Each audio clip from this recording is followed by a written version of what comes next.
I think sometimes I take it. Sometimes I'm too loose with it, me personally, because I think like, oh, you black. And you You know, here. you here. Yeah. Like, but some black people are not here. Like they Carlton Banks. Like, you know, that's a fact. Like, yo, I realized I was like, yo, they not here. Like they not, cause I say things and it's just like, oh, what the hell did you just say? But I just realized like you can't be like that with all black people because some black people really assimilate themselves to the point where it's over. Like you cannot talk to them. True. You know, I don't assimilate myself at all. Well, to a point, but it's just like I know who I am. So, Wow. yeah. That's real.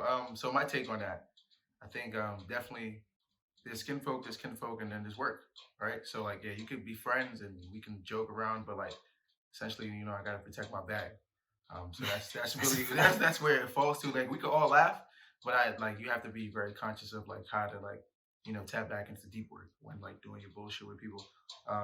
But for sure, like to add to Simon's point, definitely one thing I learned in like the corporate space is that my black and his black or her black is very different, and understanding like the class differences in terms of like how what I consider my black experience in comparison to someone who was like legacy at Harvard and like started at JP Morgan because their dad was like is a VP.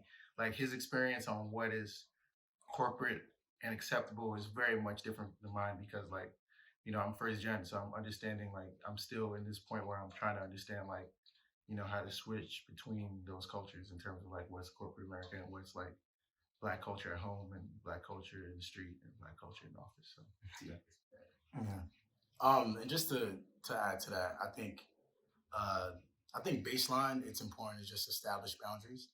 I think I'm very huge with boundaries, especially in the workspace. So if I meet someone, they're gonna get my authentic, point of views, like who I am. But when it comes to work, I think those boundaries are established early, and I'm very very firm about that because like I don't think I'll be happy. I don't think someone would be happy if we both heard that one of us lost our job or we didn't perform well. Like at the end of the day, like we're there to bring more black people in there. So we have to be accountable. You know what I'm saying? We have to be accountable for that. And I think, I mean, at least for me, I feel like, as a recruiter, even why I even recruit now is because I serve as a gatekeeper essentially. And I'm here to kind of bring more black people into the space because I understand the gap because I see it every day.